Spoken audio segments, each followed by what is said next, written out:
예, 안녕하세요. 치과의사 박창지입니다.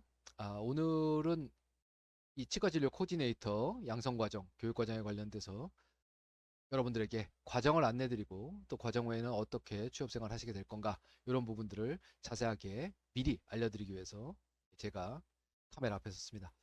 어, 일단 간단히 제 소개를 좀 드리면요. 제 이름은 박창진이고요. 미소를 만드는 치과라고 얘기하는 뭐 치과를 하고 있는 원장입니다. 뭐 그 외에 여러 가지 학회라든가 아니면 대학이라든가 이런 데서 학생들도 가르치고 또 치과 의사들한테도 뭐 이 얘기 저 얘기 해주고 뭐 이런 일들 하고 있습니다. 뭐 이렇게 다양한 경력을 써놓은 거는 뭐라 그럴까요? 그 강의를 진행하고 또 오늘 말씀드린 사람이 거짓말하는 사람은 아니다. 좀 믿어달라. 이렇게 해서 여러 가지 경력을 좀 써서 붙여봤습니다. 이 프로그램은 지금 현재 고양의 여성 세로일하기센터, 고양 마이스 여성 세로일하기센터에서 주관해서 진행하고 계십니다. 그리고 그 중간에서 강의를 진행하고 이 교육과정을 맡은 거는 대한치과의료 인적자원관리협회에서 맡고 있습니다. 제가 그 협회에서 일을 하고 있고요. 그 다음에 여러분들이 지금 현재 강의를 들으시는 곳이 경기도이기 때문에 대한치과의사협회 산하의 경기도치과의사회에서 지금 현재 이 양성과정을 지원해주고 계십니다. 아마도 취업 연계도 경기도 치과의사에서 적극적으로 연결해 주시지 않을까라는 기대감을 가지고 있습니다. 일단 그 이름이 어렵습니다. 치과 진료 코디네이터. 여러분들이 다 그래도 치과에는 한 번씩 가보셨을 겁니다. 그럼 치과에 가면 이제 여러 명들이 있어요. 그래서 우리가 제일 잘 아는 건 치과 의사, 원장님, 치료하시는 분이 있고 그 외에 진료를 도와주는 사람들이 좀 돌아다닙니다. 그 사람들 중에서 한 가지 직종, 한 가지 직역이 치과 진료 코디네이터가 되지 않을까라는 생각을 하고 있습니다. 놓고 보면 기본적으로 이제 코디네이터라는 거는 어떤 일을 진행하는데 옆에서 조정하고 도와주고 이런 일들을 하는 사람을 얘기를 하는 거죠. 그래서 코디네이션 해준다라고 얘기하는 거죠. 뭐 옷도 뭘 입으면 좋을지, 요걸 입으면 좋을까? 이거 코디네이터라고 그러지 않습니까? 그래서 우리가 이제 치과 의원, 치과 병원에서 치과 진료를 진행하는 데 있어서 여러 가지의 제반 사항들을 도와주고 조정해주는 그 역할을 하는 직종이 치과 진료 코디네이터라고 보시면 될 것 같습니다. 실제로 현재까지는 국내에서 존재하지 않는 직종인데 치과 의사 옆에서 가장 오랫동안 치과 의사를 도와왔던 직종입니다. 어디서요? 전 세계적으로요.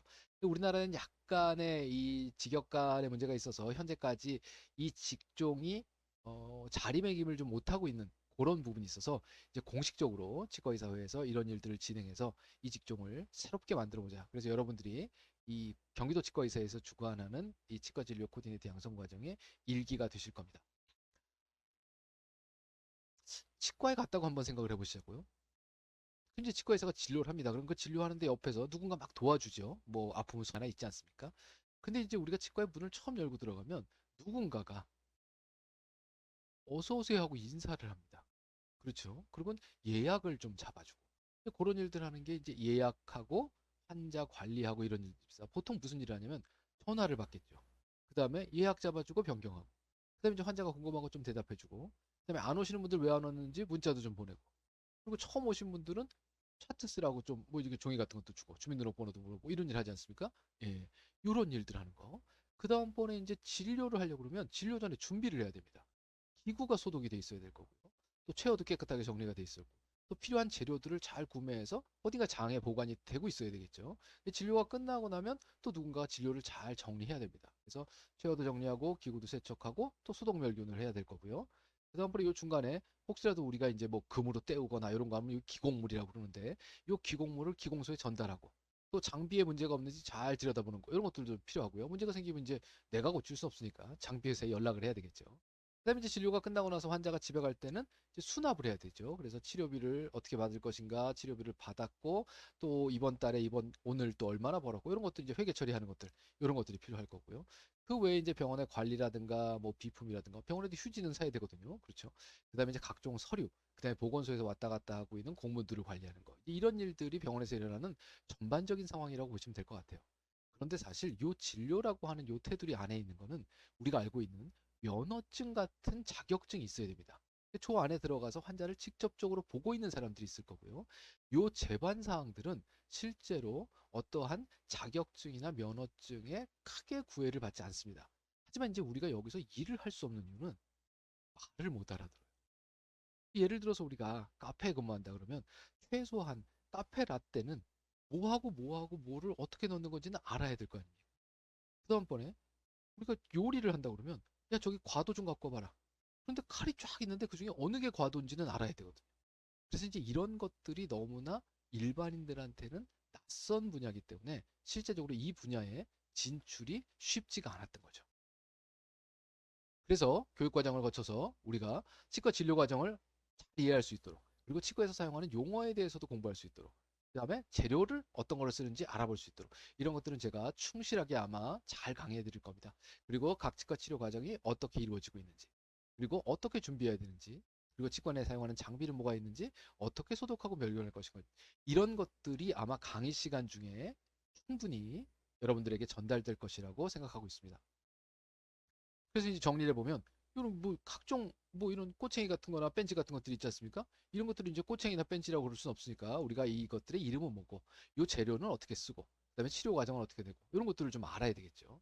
그다음에 사용하고 난 기구를 어떻게 세척하고 어떻게 잘 소독을 해야 다음번에 진료할 수 있는지, 요 과정도 또 우리가 좀 알아야 될 필요는 있습니다. 그리고 병원 내에서 근무하고 있는 분들은 이제 여기 보면 치과 의사가 있습니다. 원장 진료하는 사람이죠. 그 다음번에는 환자한테 스케일링을 해주고, 그 다음번에 칫솔질을 알려주고 하는 직종이 있습니다. 이걸 보통 우리가 치과 위생사라고 얘기합니다. 그 다음에 이제 간호조무사 선생님들도 좀 계시죠. 그래서 치과 의사 선생님, 치과 위생사 선생님, 간호조무사 선생님, 이런 분들은 이제 진료에 직접적으로 참여하시는 분들. 근데 이렇게 접수를 받는다든가 이런 일들 하는 거. 그 다음에 아까 말씀드린 거로 기구를 잘 준비해서 진료할 수 있게 도와준다든가, 그 다음번에 소독한다든가, 이렇게 병원의 재반 상황을 관리하는 사람들을 치과 진료 코디네이터라고 하고 있습니다. 그래서 우리가 강의는 1차적으로 이론 강의를 합니다. 앉아서 공부하시는, 좀 외워야 될 것도 있을 거예요. 그렇죠? 예, 오래간만에 용어도 좀 외우시고, 예, 그다음에 영어 단어도 좀 외우시고, 이런 것들이 필요할 거고요. 그다음에 각종 재료들을 만져보고 섞어보고, 그다음에 예, 형태를 살펴보는 이런 실습 강의가 또 있을 겁니다. 그다음번에 직접 병원에 가서 환자를 보고 있는 과정을 본다든가, 직접 소독을 한번 해본다든가, 그다음에 직접 재료를 준비해 본다든가, 이런 일들을 통해서 현장 실습 강의가 또 이루어집니다. 그래서 총 100시간 이상의 강의가 이루어질 거기 때문에 실습과 더불어서요, 여러분들이 크게 걱정하지 않으셔도 충실히만 따라오시면 충분히 좋은 결과를 얻으실 수 있을 거라고 생각됩니다. 일단 어떤 사람이 들어왔으면 좋겠냐?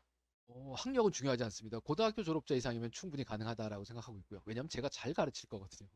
그 다음번에 대신 열심히 공부하겠다, 이런 의욕이 좀 있어야 됩니다. 그리고 또 하나는 내가 이걸 잘 배워서 정말로 안정되고 중장기적으로 직업 생활할 수 있는, 나는 직장이 정말 필요하다라는 절실한 이 욕구가 있으셔야 돼요. 그냥 한번 들어보자, 이런 데다가 제가 시간 투자하기는 너무 좀 아깝지 않습니까? 그렇죠? 예.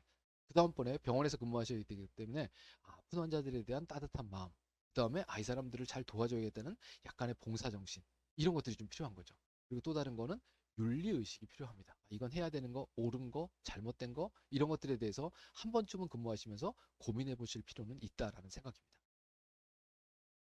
그래서 우리가 예, 말씀드린 대로 소개해 드렸습니다. 새로 일하기 센터, 그 다음에 마이스 고양 여성 새로 일하기 센터, 그리고 인적자원관리협회, 경기도 치과의사회가 밀어드리는 그런 과정이기 때문에 믿고 교육받으셔도 되겠다라는 생각이고요. 교육과정을 잘 수료하시고 나면 수료증이 나갈 겁니다. 그래서 인적자원관리협회하고 경기도 치과의사회 발행하는 수료증이 나갈 겁니다. 그 다음번에는요, 치과의 취업 연계를 경기도 치과의사에서 적극적으로 도와드릴 겁니다. 그리고 향후에 뭐 네이버의 카페라든가 밴드라든가 이런 걸 저희가 만들어서 제가 거기 있을 거예요. 그래서 근무하시면서 궁금한 점, 물어보고 싶으신 점은 지속적으로 계속해서 추가 교육을 지원해 드릴 예정입니다. 그렇죠? 잘 지내주셨으면 좋겠다라는 바람이에요. 그래서 근무 오랫동안 성실하게 열심히 한번 해보시겠다, 내가 꼭 직장을 구해야겠다, 이런 의지가 있으신 분들이 지원해 주셨으면 좋겠다, 이런 생각이고요. 뭐 그 급여라든가 이런 관계에 대해서는 제가 정확하게 말씀드리긴 어려워요. 왜냐하면 다 치과 원장님들이 흔히 말하는 사장님이고 자영업자이기 때문에 그분들의 원칙이 있을 겁니다. 그래서 처음에 취업할 때는 그래도 뭐 최저임금이나 최저임금보다 조금 더 높은 상태에서 취업하시고, 그 이후에는 본인의 역량에 따라서 연봉이 좀 올라가면 훨씬 더 좋겠죠. 장점으로 보면 근무 환경이 되게 좋습니다. 병원이니까 깨끗하고 냉난방 잘 돼 있고. 예. 그 다음번에는 조용하고, 그리고 환자 없으면 조금 쉬실 수도 있고요. 환자가 없으면 안 되겠지만 치과 의사 입장에서는 그리고 정시 출근이고 정시 퇴근이고 뭐 야간 없고 뭐 그렇습니다. 그래서 근무 환경으로 봤을 때는 상당히 쾌적한 환경을 예, 보장해 드릴 수 있지 않을까, 라는 생각을 하고 있습니다. 오늘 짧은 시간이지만 전체적인 교육 과정이라든가 뭐 이런 것들에 대해서 말씀을 드렸고, 사실 오늘 이 영상을 통해서 말씀드리고 싶은 건 제가 전 과정을 관할해서 전체 강의를 제가 직접 진행합니다. 치과의사가. 그리고 지금 오늘 보신 것처럼 예, 웬만하면 말 잘하지 않습니까? 그러니까 너무 염려하지 마시고 예, 의지가 있으신 분, 오랫동안 한 직장에서 충실히 한번 근무해 보겠다, 안정된 직장을 구하고 싶다, 이런 분들은 조금 힘든 과정이 될 수도 있다는 생각입니다. 하지만 지원해 주시길 부탁드리겠습니다. 감사합니다.